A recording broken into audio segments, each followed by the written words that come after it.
I'm Daniel Levine, and this is the Bio Report.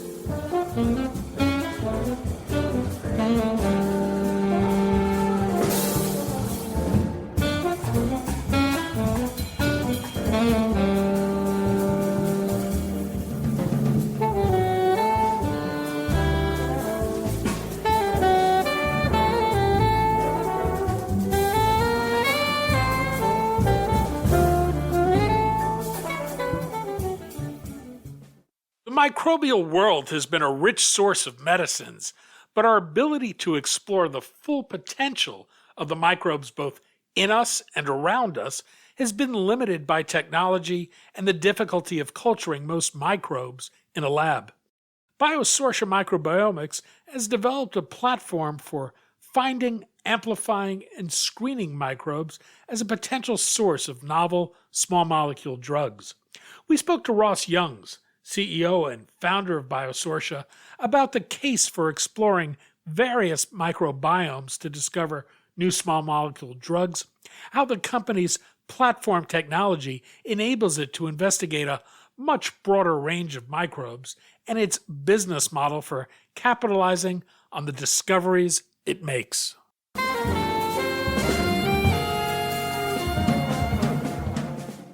Ross, thanks for joining us. Thank you. It's a pleasure to be here. We're going to talk about Biosortia Microbiomics, what it's doing to mine microbes, and why this has the potential to lead to a new generation of drugs, agricultural, and industrial products. Let's start with the case for exploring the microbial world for new drugs and other products. What is it? Well, the case there is it has been the best source, hands down. So I'll give you just a couple examples. Back in the 1950s, drug researchers really started to explore microbes via culturing, where they would grow them in the lab and grow enough of them that they could look at the chemistry. So think about some of the antibiotics, including penicillin. It came from microbes, but one microbe won't give you a whole lot of penicillin. So they had to grow a lot of them, and then they could extract the penicillin, which was a small molecule.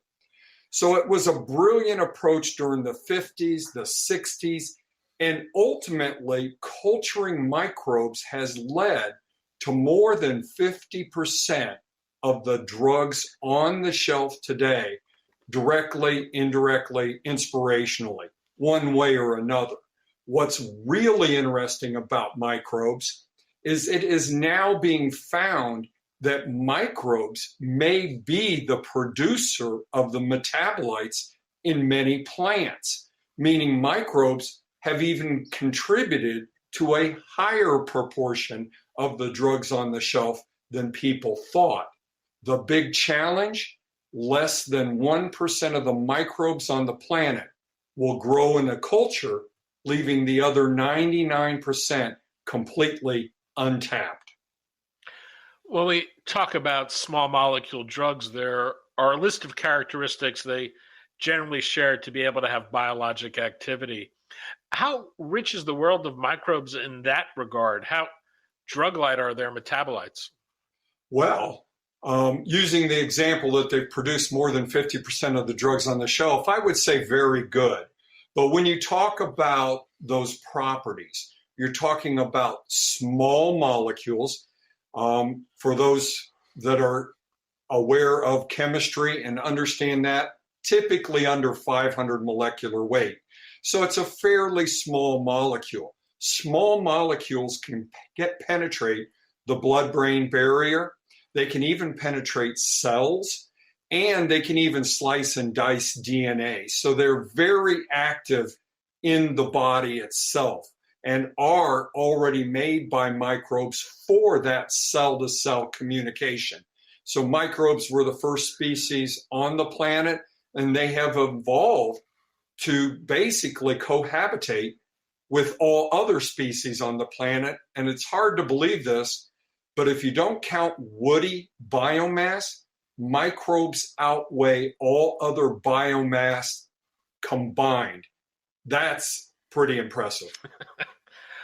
So you've talked about how more than half of the drugs we have on the shelf are derived from microbes, but it's long been talked about really capitalizing on the microbial world to really invigorate the medicine cabinet. And it's been despite the fact that there are so many drugs that owe their roots to that, I'd say it's still hasn't materialized in the way people have anticipated. How have technological developments changed our ability to scour the world of microbes and understand their potential to improve human health or other aspects of life? Yeah, so I would love to be able to address why microbes and their molecules haven't delivered since that early 50s and 60s. And what I would say first is in the science world, in let's say life sciences world, sometimes in therapeutics, the shiny objects that are new look really promising, and they don't always necessarily turn out that way. So in the 60s and 70s, a super chemistry kit called combinatorial chemistry really took the stage, and billions of dollars for several decades were spent trying to use the super chemistry kit to make molecules that were drug-like. After all that effort, only one drug was ever approved. After that point in time, it really was the emergence of genomics, synthetic biology that really took the stage next. And even as late as the 1980s, early 1990s, researchers were writing in papers that the biosynthetic potential of unculturable microbes would be the next discovery panacea. Challenge was it really didn't turn out that way, because when you think about the genes and them making a small molecule, which is what the programming of the genes are to do, you can't necessarily repeat all the complexities, let's say, of what's going on in biology to ensure you're going to make that complex molecule. So to date, there's been very few drugs that have come from that particular approach as well. And we hear a lot about computational approaches. You hear a lot about machine learning and AI. It's hard to believe, but that's really been around for decades as well. And though it shows promise, if you're working with data sets that are incomplete or wrong, or if you're working with small data sets, it doesn't allow the power of AI. So that hasn't been really productive yet either. And that's where a new technology really needed to come in. You describe what Biosortia does as microbiome mining. What do you mean by that term, and what does it involve? Well, the first thing that's important, we're not indirect, we are direct. So we go direct to the natural world to obtain our microbes. Now, the problem with obtaining microbes from the natural world is you have to do it in scale and quantity.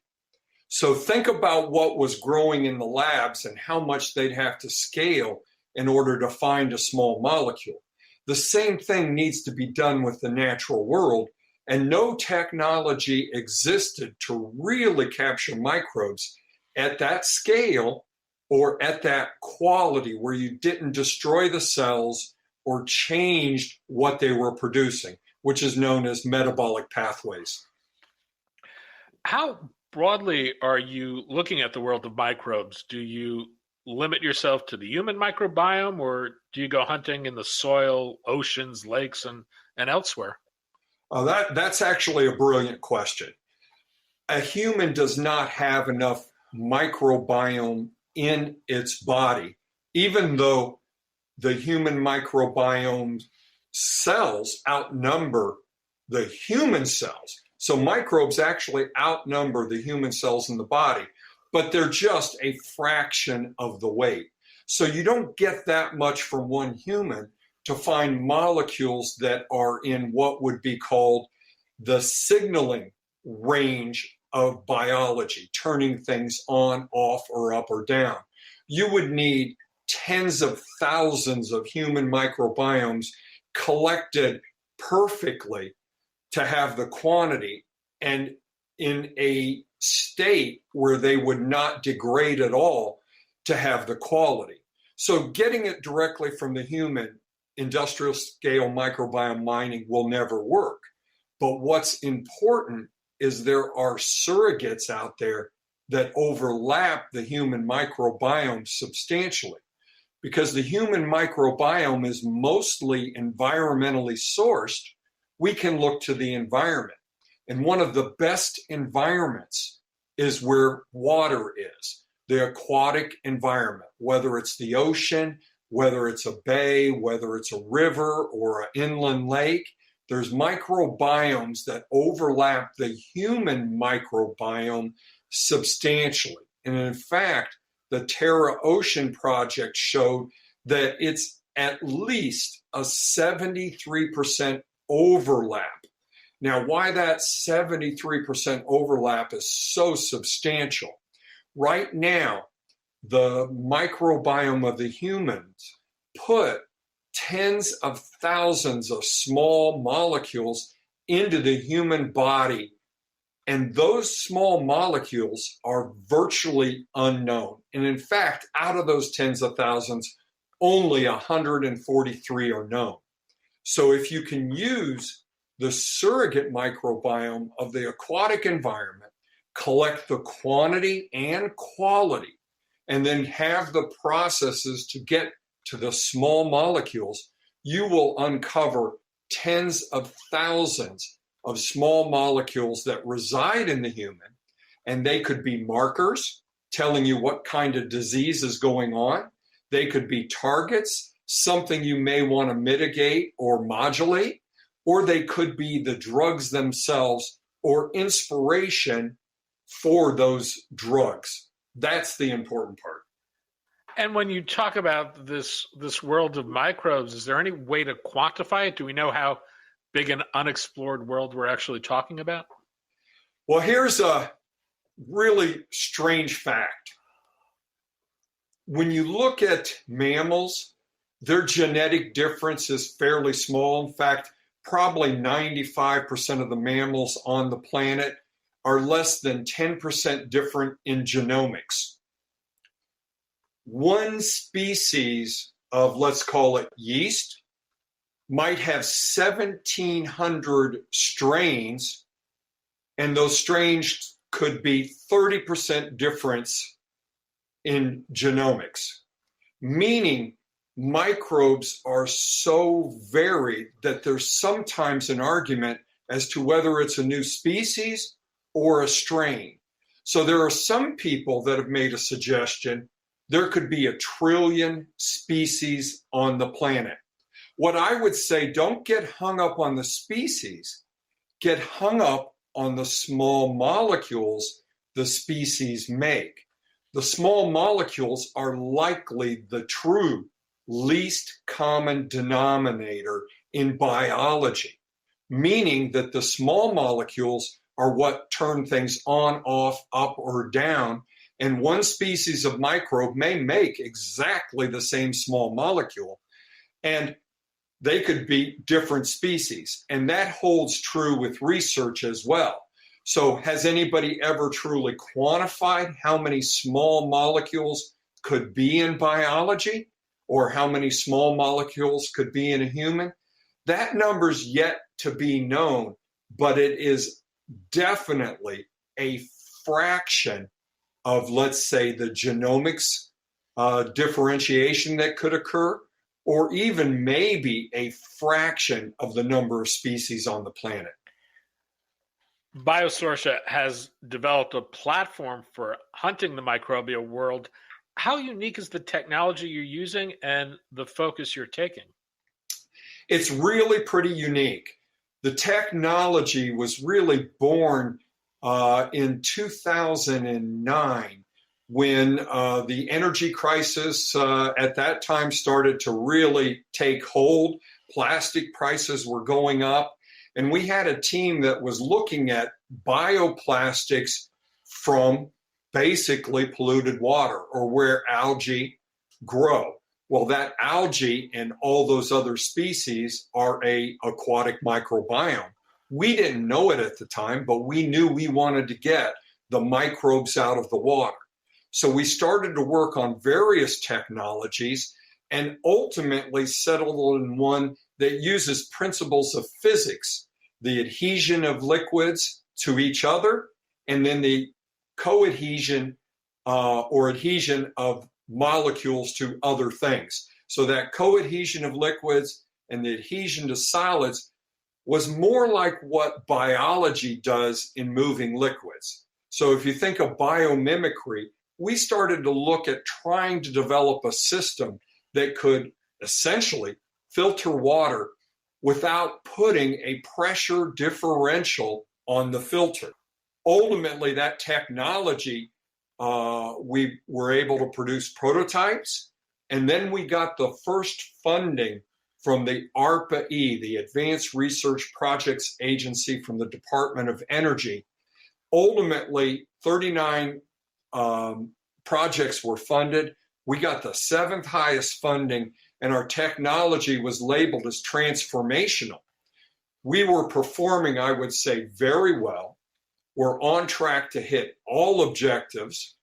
And then the funding got taken away by Congress because of a failure of a company in California that stiffed the DOE with about a $500 million loss. So we were due to get some more funding because we were in what was called the valley of death of our technology, meaning we weren't commercially viable yet, but we showed a lot of promise. Well, we essentially got shut down at that period of time because we had no more funding and no possibility of funding. So we had to figure out what we could do with the technology. And at that point, it was brought to my attention by one of our researchers, who's now a professor at the University of Rhode Island, that we have been able to find thousands of novel small molecules at the quantity and the scale to identify unknown molecules. And we talked about that and said, is this a business model? I then did my research, reached out to the scientific community, found our chief scientist who was a natural products expert, and ultimately we shifted our business plan to finding the small molecules that could impact therapeutics. But there was certainly a lot of work to do at that point. What data are you able to gather on microbes, and what makes a metabolite one of interest? Well, that's a great question, because there may be a lot of metabolites out there that are not of interest. So it is a little bit of I'll say it, a shot in the dark, meaning that not necessarily all metabolites from the microbes will work as a drug. In fact, they categorically will not. And we may never figure out what all those metabolites or those small molecules do. But we do know there are small molecules and microbes that have hit drug targets or that were made by microbes. For what purpose in nature, we may never know, but for what purpose as a drug, we've been able to figure out. And it's a complex situation. So Biosortia may find tens of thousands of unknown small molecules in a single harvest of a microbiome. And we will have to work with researchers where we bring them those molecules and they test against their targets to see if any of those hit that specific target. And that we have done, and that we have seen is incredibly promising. And that's really what they were doing 60 years ago as well. One of the long-term challenges of working with microbes has been the difficulty growing them out in a lab and scaling production. Where are we in efforts to do that? In our model, we want to be able to find the molecule, identify the molecule that has hit a target, accumulate enough of it from our natural microbiome so that we can study it, determine it, if we can derivatize it or make it better, what kind of patentability we'll be able to obtain. And then we want to look, can we make it with synthetic chemistry? And that's the goal. And since we're focused on the small molecules, our odds of having a synthetic chemistry pathway to making it, since we know exactly what we want to make, is a higher probability. So we're in good shape with that as what's called GMP. And if we can do that, that would be our preferred approach. Culturing would be a backup approach, and synthetic biology would be the backup to the backup approach. And what's the business model for Biosortia? Is it a contract research organization? Are you seeking to develop your own pipeline, or are you doing discovery and seeking to license out novel small molecules? Well, that's something that we think we've got a handle on. We're certainly open to improving that business plan or business model. But what we believe right now is we don't have to be the biotech.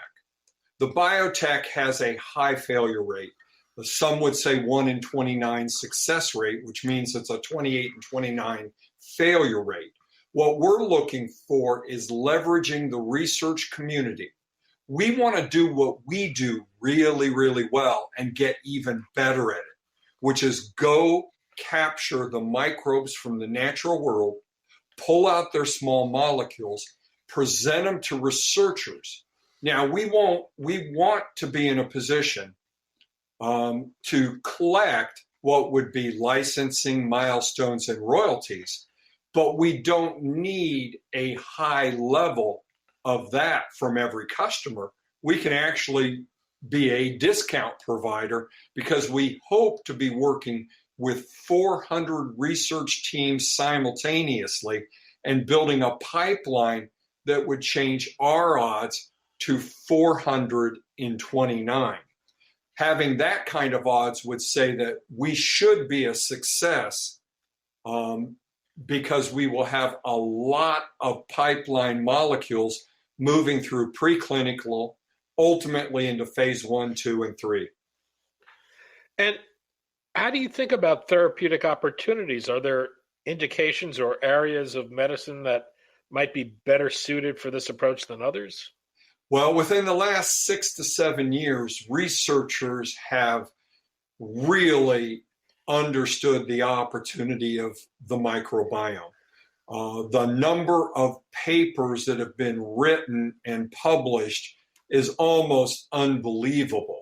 And what we're learning is there is so many diseases tied one way or another to the human microbiome or to microbiomes outside the human microbiome.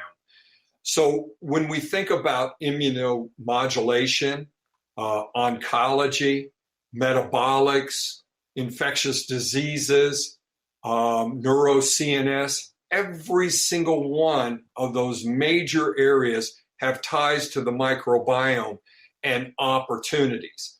The other thing I'll say is with virtually all of biology's chemistry potentially having a microbial connection, it is possible all targets, everything that gets turned on, off, up, or down within a human, there might be a molecule residing in the microbial world that could impact that, even if it's not in the human microbiome.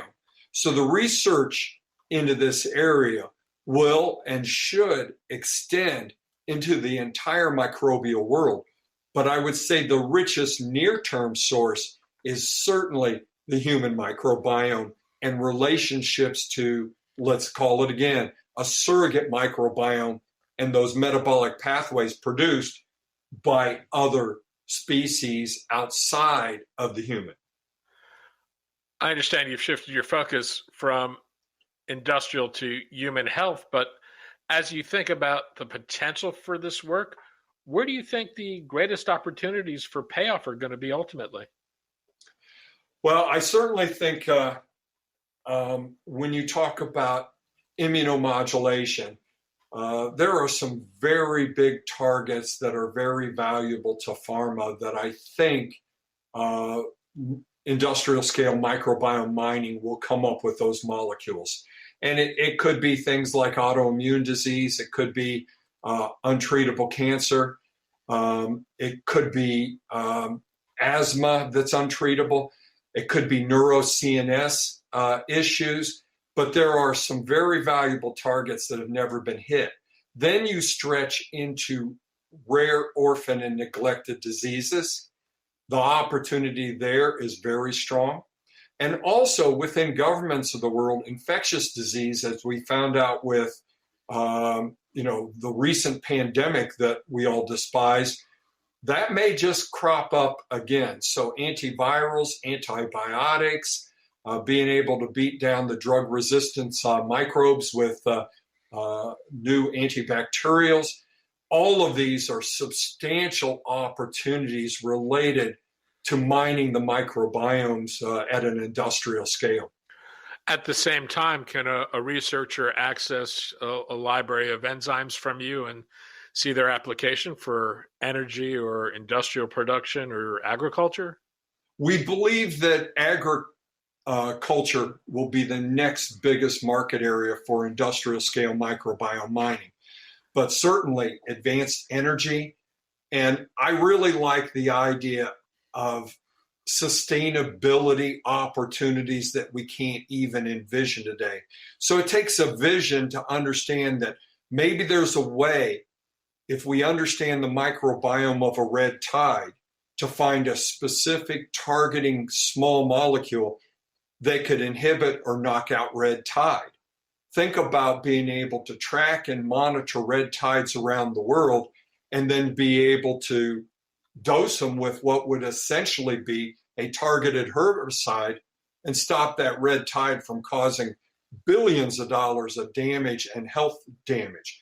Same thing with other harmful algae blooms, where you have recreation areas that are shut down, where you have livestock or animals being impacted, and in this case, even humans that are being impacted by the harmful algae bloom that aerosolizes or is part of the water that animals may drink.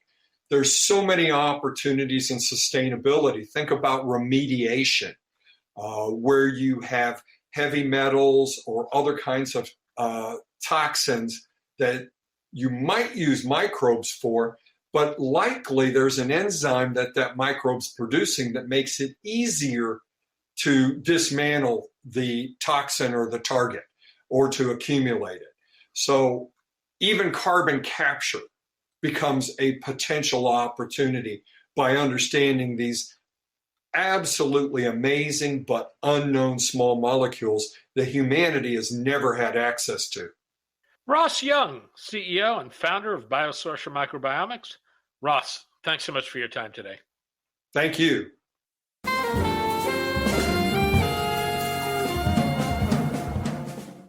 Thanks for listening.